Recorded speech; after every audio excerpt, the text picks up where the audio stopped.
Friends, welcome back to our channel Adbhut Gurukul. और आज हम स्टार्ट कर रहे हैं अपने 500 क्वेश्चंस की सीरीज़। और ये वो टॉप क्वेश्चंस हैं जिनके अंदर आपको सारा कंसेप्ट क्लियर हो जाएगा। और ये वाले क्वेश्चंस आपको एग्ज़ाम्स में, चाहे आप पहले के उठा लीजिए या फिर अब आने वाले एग्ज़ाम्स में आप देखिए, यही क्वेश्चंस आपको एग्ज़ाम में मिलेंगे। तो चलिए शुरू करते हैं। और उससे पहले आप हमारे चैनल को ज़रूर सब्सक्राइब कर लीजिए और अपने फ्रेंड्स के साथ शेयर कीजिए ताकि वो भी हमारी वीडियोस को देख सकें और कुछ बेनिफिट ले सकें। तो लेट्स स्टार्ट इट। ये हमारा 500 क्वेश्चन सीरीज़ का पहला पार्ट और इसमें मैं करवाऊंगी आपको 10 क्वेश्चंस। तो पहला क्वेश्चन है, a teacher because of his her democratic nature allow student to sit all over the class. यानी कि एक शिक्षक है, वो अपने डेमोक्रेटिक नेचर मतलब लोकतांत्रिक स्वभाव के कारण छात्र को पूरी कक्षा में बैठने की अनुमति देता है। यानी कि वो पूरी कक्षा में से कहीं पर भी बैठ सकते हैं। कुछ एक साथ बैठकर चर्चा करते हैं, यानी कि सम सिट टुगेदर एंड डिस्कस और डू ग्रुप रीडिंग। ठीक है, तो कुछ ग्रुप में बैठकर उसके ऊपर चर्चा करते हैं, कुछ चुपचाप बैठकर खुद पढ़ते हैं। एक माता पिता को यह पसंद नहीं है। निम्नलिखित में से स्थिति को संभालने का सबसे अच्छा तरीका कौन सा है? A parent does not like it, which of the following may be the best way to handle the situation. तो कुछ पेरेंट्स हैं जिनको ये पसंद नहीं है, तो आप उस चीज़ को किस तरीके से हैंडल करेंगे? इसमें 4 ऑप्शन हैं। Parents should show trust in the teacher and discuss the problem with the teacher. ठीक है, यानी कि माता पिता को शिक्षक पर भरोसा दिखाना चाहिए और क्या करना चाहिए, उनकी समस्या पर शिक्षक से चर्चा करनी चाहिए। Option B, parents should take away the child from the school. यानी कि माता पिता को बच्चों को स्कूल से निकाल देना चाहिए। Parents should complain against the teacher to the principal. माता पिता को प्रिंसिपल से शिक्षक की शिकायत करनी चाहिए। और D, parents should request the principal to change the section of their ward. यानी कि पेरेंट्स को रिक्वेस्ट करनी चाहिए प्रिंसिपल से कि वो अपने बच्चे का सेक्शन चेंज कर ले। ठीक है, तो आप बताइए इन चारों में से सही आंसर क्या होगा। और आपको मिलते हैं 10 सेकेंड्स।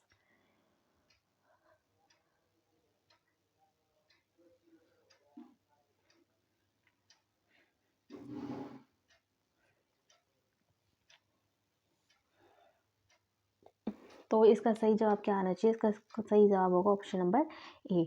बिकॉज पेरेंट्स को हमेशा अपने टीचर्स पर, अपने बच्चों के टीचर्स पर क्या करना चाहिए? भरोसा करना चाहिए, क्योंकि हर एक टीचर की अपनी अपनी अलग अलग कैपेबिलिटीज़ होती है, एबिलिटी होती है और उनकी कुछ स्ट्रेटजीज होती है बच्चों के लिए। तो क्या करना चाहिए? उन पर हमें विश्वास करना चाहिए और उनके साथ अपनी प्रॉब्लम को डिस्कस करना चाहिए ताकि पेरेंट्स की प्रॉब्लम सुनकर टीचर अच्छे से निष्कर्ष निकाल सके, एक अच्छा समाधान उस समस्या का ला सके। तो ऑप्शन नंबर 1 इज करेक्ट। चलते हैं अपने अगले प्रश्न की ओर। तो ये है question number 2। Which of the following should be considered the most important quality of a teacher at primary level. यानी कि इनमें से प्राथमिक स्तर पर शिक्षक का सबसे महत्वपूर्ण गुण क्या माना जाना चाहिए? यानी कि एक शिक्षक की सबसे बेस्ट क्वालिटी क्या होनी चाहिए प्राइमरी लेवल पर? तो आपके ऑप्शन है, competence in method of teaching and knowledge of subjects. शिक्षण के तरीकों में योग्यता और विषयों का ज्ञान। Competence to teach in highly standardise language, यानी कि उचित मानकीकृत भाषा में पढ़ाने की क्षमता। ईगरनेस टू टीच, सिखाने की उत्सुकता। पेशेंस एंड प्रिजर्वेशन, धैर्य और दृढ़ता। तो इसका सही जवाब क्या आएगा?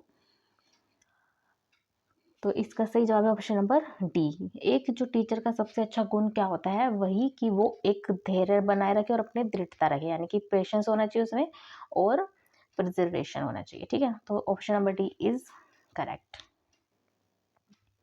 अब हम चलते हैं अगले प्रश्न की ओर। Question number 3, dash is considered a sign of motivated teaching. इसमें से अभिप्रेरित शिक्षण का संकेत किसको माना जाता है? ठीक है, तो आपके पास 4 ऑप्शन हैं। क्वेश्चनिंग बाय स्टूडेंट्स, यानी कि छात्र जब प्रश्न करते हैं। Pin drop silence in the class, कक्षा में सन्नाटा, यानी कक्षा में बिल्कुल साइलेंस है, कोई कुछ नहीं बोल रहा। Maximum attendance in the class, कक्षा में अधिकतम उपस्थिति। Remedial work given by teacher, शिक्षण द्वारा दिए गए उपचारात्मक कार्य। तो इसका सही जवाब क्या होगा? एक मोटिवेटेड जो टीचिंग होती है वो हमेशा क्या होती है? जब एक क्लास में बच्चों द्वारा क्वेश्चंस किए जाएं। तो option number A is correct. जब क्लास में बच्चे क्वेश्चन ही नहीं करेंगे, इसका मतलब ये कि वो कुछ समझने के लिए, कुछ जानने के लिए उत्सुक ही नहीं है। अगर आपकी टीचिंग इंटरेस्टिंग होगी और बच्चों को समझ आ रहा है तो डेफिनेटली उनके दिमाग में कुछ क्वेश्चंस अराइज होंगे। तो option number A is right.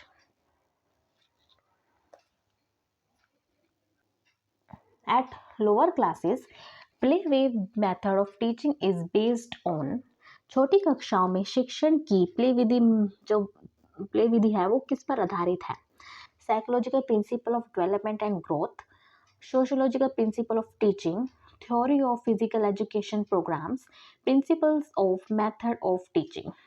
ठीक है, तो ये हिंदी में भी मैं और इंग्लिश दोनों में मैं लैंग्वेज में आपके लिए लेकर आई हूँ, तो जो भी लैंग्वेज आपको अच्छी लगे आप उसमें पढ़िए और इसका जवाब दीजिए। तो वृद्धि और विकास के मनोवैज्ञानिक सिद्धांत पर, शिक्षण के समाजशास्त्र सिद्धांत पर, शारीरिक शिक्षा कार्यक्रमों के सिद्धांत पर, शिक्षण की विधियों के सिद्धांत पर। तो इसका सही जवाब है ऑप्शन नंबर ए, यानी कि जो प्ले वे मेथड है वो किस पर बेस्ड है? हमारा psychological principle of development and growth, विकास के मनोवैज्ञानिक सिद्धांत पर। ठीक है, अब चलते हैं नेक्स्ट क्वेश्चन की ओर। The term curriculum in the field of education refers to, तो जो ये पाठ्यक्रम जो शब्द है वो शिक्षा के क्षेत्र में उसका क्या मतलब है? Option number A evaluation process, मूल्यांकन प्रक्रिया। Option number B text material to be used in the class, कक्षा में उपयोग की जाने वाली पाठ्य सामग्री। Option number C method of teaching and the content to be taught, यानी कि शिक्षण की विद्या और सिखाई जाने वाली सामग्री। Overall performance of the school which student experience on a day to day basis, school का समग्र कार्यक्रम जिससे छात्रों को दिन प्रतिदिन का अनुभव होता है। तो इसका सही जवाब है ऑप्शन नंबर डी। देखिए, जो करिकुलम जो हमारी करिकुलम है हमारे एजुकेशन की फील्ड पर, उसका मतलब होता है कि हमें करिकुलम में बच्चों की पढ़ाई के साथ साथ जितनी भी विषय सामग्री होती है, चाहे पढ़ाई हो और ओवरऑल एक्टिविटीज़ हो, तो उन सबको उसमें इंक्लूड करना है। उसको हम क्या बोलते हैं? करिकुलम। करिकुलम में सिर्फ आपका सिलेबस नहीं आता है, सारी एक्टिविटीज़ भी आती हैं। तो इसमें क्या क्या आता है? Student experience on day to day basis and overall performance of the school. ठीक है, तो option number D is correct. अब चलते क्वेश्चन नंबर 6 की तरफ। According to a Piaget, at which of the following stages does a child begin to think logically about abstract propositions, यानी कि पियाजे के अनुसार निम्नलिखित में से किस चरण में एक बच्चा अमूर्त प्रस्तावों के बारे में तार्किक रूप से सोचने लगता है? तो इसमें आपके चार ऑप्शंस हैं: sensory motor stage, pre operational stage, concrete operational stage and formal operation stage. तो हमें क्या बताना है? जब बच्चा क्या सोचता है? लॉजिकली सोचना शुरू करता है। किस चीज़ के बारे में? अब्स्ट्रैक्ट चीज़ों के बारे में, यानी अमूर्त प्रस्तावों के बारे में। तो इसका सही जवाब आएगा ऑप्शन नंबर, तो इसका सही जवाब आएगा ऑप्शन नंबर डी, यानी कि जब बच्चा लॉजिकल सोचने लगता है तो वो कब सोचेगा? वो 11 साल से ज़्यादा के होने पर सोचेगा, यानी कि 11 प्लस इसकी एज है। तो आपको याद रखना है कि जब लॉजिकली बच्चा सोचने लगता है तो उसकी उम्र उस वक्त 11 साल या उससे ज़्यादा होती है। उसी टाइम वो किसी भी चीज़ के बारे में, जो अब्स्ट्रैक्ट प्रोपोजिशंस होते हैं यानी कि अमूर्त प्रस्ताव होते हैं, उसके बारे में वो बच्चा क्या तार्किक रूप से यानी कि लॉजिकल रूप से सोचने लगता है। तो option number D is right. अब चलते हैं अगले प्रश्न की ओर। Question number 7, a teacher should make an attempt to understand the potentialities of his students. Which of the following field is related to this objective? एक शिक्षक को अपने छात्रों की क्षमता को समझने का प्रयास करना चाहिए। निम्नलिखित में से कौन सा क्षेत्र इस उद्देश्य से संबंधित है? यानी कि टीचर्स को हमेशा अपने स्टूडेंट्स को समझना चाहिए, उनकी क्या क्षमता है, क्या उनको परेशानी आ रही है और किस तरीके से उसको सोल्व हमें करना है। तो एक टीचर का जो मुख्य उद्देश्य होता है यही होता है। तो ये क्या है, मतलब ये कौन सा क्षेत्र इससे संबंधित है, आपको बताना है। तो option number A media psychology, option number B educational psychology, option number C educational sociology and option number D social philosophy. यानी कि मीडिया मनोविज्ञान, शैक्षणिक मनोविज्ञान, शैक्षणिक सामाजिक विज्ञान और सामाजिक दर्शन।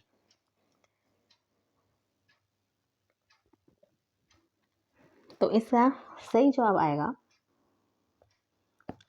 Option number B. Educational psychology होती है शैक्षणिक मनोविज्ञान, वो हमारा इस फील्ड के अंदर आता है। अब है हमारा question number 8, Kritika who does not talk much at home talks a lot at school.